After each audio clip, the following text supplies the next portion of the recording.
நேற்று எங்களோட 5வது வருஷ திருமண பந்தத்தில் நாங்கள் அடி எடுத்து வச்சுட்டோம். காலையில் முதல் வேலையை பார்த்தீங்கன்னா எங்கள் ஊர் பக்கத்துலேயே இருக்க ஒரு அழகான முருகன் கோவில் மலை மேலே இருக்கும். அங்கே போயிட்டு திருப்தியாக சாமி கும்பிட்டு அப்புறம் தான் வந்து டே ஸ்டார்ட் ஆச்சு. தீபி ரேகன் எல்லாம் ஸ்கூல் காலேஜுக்கு போயிட்டாங்க. என் ஹஸ்பண்ட் ஃபஸ்ட் இயர் அனிவர்சரிக்கு அப்புறம் நேற்று தான் ஃபுல் டே லீவ் போட்டு எங்களோட டைம் வந்து ஸ்பெண்ட் பண்ணார். வீக்கெண்டில் எப்படியாச்சும் கொஞ்சம் நேரம் எங்களுக்கான டைம் ஸ்பெண்ட் பண்ணிடுவோம். இருந்தாலும் யாரோட டிஸ்டர்பன்ஸ் இல்லாமல் ஒரு நாள் ஃபுல்லாக டைம் ஸ்பெண்ட் பண்ணது ரொம்ப ஹாப்பியாக இருந்தது.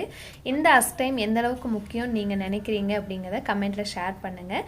எங்கள் ரிலேஷன்ஷிப்பை நல்லா புரிதலோடு கொண்டு போகிறக்கு இது ரொம்பவே தேவை அப்படிங்கிறத ஸ்ட்ராங்காக 2 பேருமே வந்து பிலீவ் பண்ணி அதுக்கான ஸ்பேஸ் வந்து நாங்கள் கொடுத்துட்ருக்கோம்.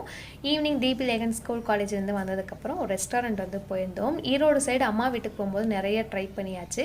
இந்த வாட்டி சேலம் சைடு போய் ட்ரை பண்ணி பார்ப்போம்னு பார்த்துட்டே போகும்போது மேச்சேரி கிட்ட மிஸ்டர் அண்ட் மிஸ்ஸஸ் ரெஸ்டாரண்ட் ஒன்று இருந்தது. சூப்பராக இருந்தது சாப்பாடு.